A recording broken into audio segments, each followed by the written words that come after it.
particulièrement l'efficacité des... L'Institut Oxa a développé cette initiative avec le CPD, le Center for Policy Dialogue, en Dhaka, Bangladesh, et aussi Southern Voices on Post-MDG International Development Goals. C'est un réseau de centres de recherche du Sud. Au total, 6 pays sont concernés: Bangladesh, Canada, Indonésie, Pérou, Sénégal et Tanzanie. On travaille aussi avec PASCAR. En français, c'est le partenariat pour la recherche sur la société et la gouvernance, qui va soutenir 2 autres études similaires en Sierra Leone et Ghana. À ce moment, je ne vais pas expliquer tout le contexte pour l'initiative parce que Swati, mon collègue, Deepak, va la présenter dans la deuxième session. Par contre, je vais expliquer la justification et les raisons pour lesquelles nous pensons que c'est un projet important à réaliser. Les débats et les discussions sont en cours sur ce qui devrait être le programme de développement après 2015. Et c'est clair qu'on va avoir un programme plus ambitieux que les OMD. On focus sur la pauvreté dans le contexte du développement durable.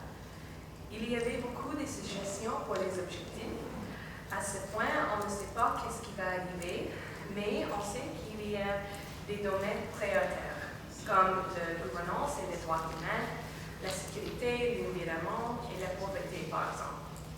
Alors, c'est ça la première chose. Le deuxième est l'idée que le nouveau programme va s'appliquer sur tous les pays, Sénégal, Pérou, Canada, etc.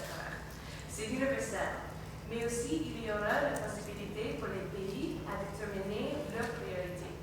Avec ce contexte-là, on pense qu'il y a une opportunité à tester le nouveau programme avant qu'il ne soit négocié et d'offrir l'expérience de diversité de pays. Dans différents pays, quels sont les défis, quelles sont les opportunités? Par ailleurs, comment on va mesurer ce nouveau programme et les progrès de développement? Il y a déjà beaucoup de défis sur les données pour les OMD et maintenant on discute un programme plus large. Comme Swati l'a expliqué, il y a eu des appels pour une data revolution, une révolution des données pour soutenir le nouveau programme. Alors, où sont les opportunités et les défis dans ce contexte-là? Nous voulons que les discussions sur la révolution des données et aussi l'architecture de l'implémentation pour après 2015 soient informées par l'expérience du pays. Enfin, les Nations Unies ont fait beaucoup d'efforts à développer le programme après 2015 à travers des consultations nationales avec les citoyens dans les pays en développement. Néanmoins, l'analyse qui informe les négociations vient pour la plupart du Nord.